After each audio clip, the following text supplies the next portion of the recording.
మీ car కి best ceramic coating premier care Apexer car detailing studio for contact.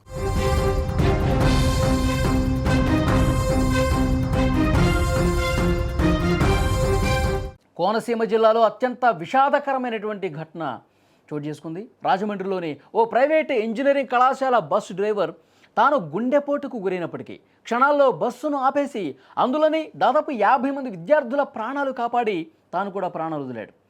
Alamuru మండలం మడికి గ్రామానికి చెందిన దెందుకూరి నారాయణరాజు రాజమండ్రిలోని గైట్ ఇంజనీరింగ్ కళాశాల బస్సు డ్రైవర్గా పనిచేస్తూ ఉన్నాడు. ఎప్పట్లాగే సోమవారం ఉదయం విద్యార్థుల్ని కళాశాలకు తీసుకొస్తా ఉన్నాడు. ఈ క్రమంలో మడికి సమీపంలోని 216A జాతీయ రహదారిపై బస్సు వెళ్తుండగా ఆయన అస్వస్థతకు గురైనటువంటి పరిస్థితి. నారాయణరాజుకు తీవ్రమైనటువంటి గుండెపోటు వచ్చిందని గ్రహించిన తన నియంత్రణ కోల్పోకుండా బస్సును క్షణాల్లో మధ్యలోనే సురక్షితంగా ఆపేశాడు. బస్సు పూర్తిగా నిలిచినట్టు నిర్ధారించుకున్న తర్వాత అతను ఒక్కసారిగా కిందకు దిగేసి జాతీయ రహదారి డివైడర్ వద్ద కుప్పకూలిపోయినటువంటి పరిస్థితి ఉంది. డ్రైవర్ నారాయణరాజు ఒక్కసారిగా అట్లా ఆయన కొలాప్స్ అయిపోవడంతో కింద పడిపోవడంతో గమనించినటువంటి విద్యార్థులు వెంటనే రియాక్ట్ అయ్యారు.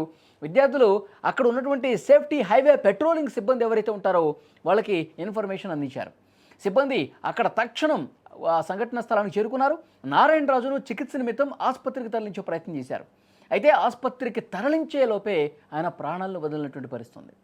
తమ కళ్ళ ఎదుటే ఆయన కుప్పకూలిపోయి మరణించడం చూసినటువంటి విద్యార్థులు తీవ్ర విషాదంలో కూరుకుపోయిన పరిస్థితి. తమ ప్రాణాలు కాపాడిన ఆయన కోల్పోవటం నిజంగా జీర్ణించుకోలేకపోతున్నారు విద్యార్థులు.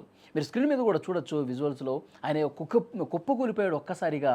ఆయన బస్సు సేఫ్గా రోడ్డు మీద ఆపేసి తను గుండెపోటుకు గురవుతున్నటువంటి ఆ విషయాన్ని అతనికి అర్థమైపోయింది. ఎందుకంటే ఆ సమయంలో గనక అతను పట్టు కోల్పోతే వెహికల్ మీద ఆ వెహికల్ మొత్తం ఆ రోడ్డుకి దూసుకుంటూ వెళ్ళిపోయేది. ఆయన కంట్రోల్ ఒక్కసారి తప్పిపోతే మొత్తం అటు పొలాల్లోకి వెళ్ళిపోవటము, లేకపోతే కిందకి వెళ్ళిపోవటము, లేకపోతే ఏదన్నా వెహికల్ని కొట్టేయడం ఇలా జరుగుతుంది. కానీ అతను అంత పెయిన్ ఉన్నప్పటికీ కూడా, గుండెపోటు గురైనప్పుడు కూడా ఆయన దాన్ని పంటి బిగువున భరించి సేఫ్గా ఆ వెహికల్ని ఆ బస్సును కూడా ఆపేసి, ఎందుకంటే 50 మంది విద్యార్థులు ఉన్నారు, అందులో వాళ్ళ ప్రాణాలకు తన ప్రాణం అడ్డేసి వాళ్ళని కాపాడిన పరిస్థితుంది.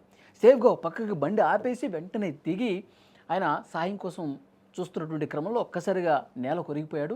వెంటనే బస్సులో ఉన్న విద్యార్థులు దీన్ని గమనించి పోలీసులకు ఇన్ఫర్మేషన్ ఇచ్చారు. అక్కడ ఉన్నటువంటి సేఫ్టీ సిబ్బందికి ఇన్ఫర్మేషన్ ఇచ్చారు. వాళ్ళు హుటాహుటిన ఆటోలో కూడా తరలిస్తున్నటువంటి పరిస్థితి చూసాం. కానీ ఆయన ఆసుపత్రికి తరలించేలోపే ప్రాణాలు వదలటం అనేది చాలా బాధాకరమైనటువంటి విషయం. విద్యార్థులందరూ కూడా చాలా బాధలో మునిగిపోయారు. ఎందుకంటే తమను సేఫ్గా తీసుకెళ్ళేటువంటి డ్రైవర్, ఎప్పటి నుంచో తమకు చాలా బాగా మాట్లాడేటువంటి ఆ డ్రైవర్, చాలా గొప్పగా పనిచేసేటువంటి ఆ డ్రైవర్ తమ ప్రాణాలు కాపాడటం కోసం ఆయన ఈ రోడ్డు మీద కూడా చాలా ఆయన ఇబ్బంది గురవుతున్నప్పటికి కూడా తమ ప్రాణాలు కాపాడటం కోసం ఆయన చూపించినటువంటి చొరవను గుర్తు చేసుకుంటూ కన్నీళ్లు పెట్టుకుంటున్న పరిస్థితి. ఆయన వెంటనే ఆసుపత్రికి తరలిస్తున్నటువంటి దృశ్యాలు కూడా మీరు స్క్రీన్ మీద చూస్తున్నారు.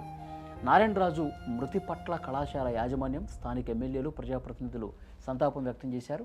ఆయన త్యాగాన్ని గుర్తించే ప్రభుత్వం ఆయన కుటుంబాన్ని ఆదుకోవాలని కోరుతా ఉన్నారు. డ్రైవర్ నారాయణరాజు గుండెపోటుతో బాధపడుతూ కూడా తాను చనిపోతున్నానని చెప్పి తెలిసినా సరే బస్సును ఆపకపోతే జాతీయ రహదారి మీద పెద్ద ప్రమాదం జరిగి 50 మంది విద్యార్థులు కూడా గాయపడేవాళ్ళు. కానీ ఆయన కొంచెం ధైర్యం ప్రదర్శించి 50 మందిని కాపాడారని కూడా అక్కడున్న స్థానికులు చెప్తున్నటువంటి పరిస్థితి.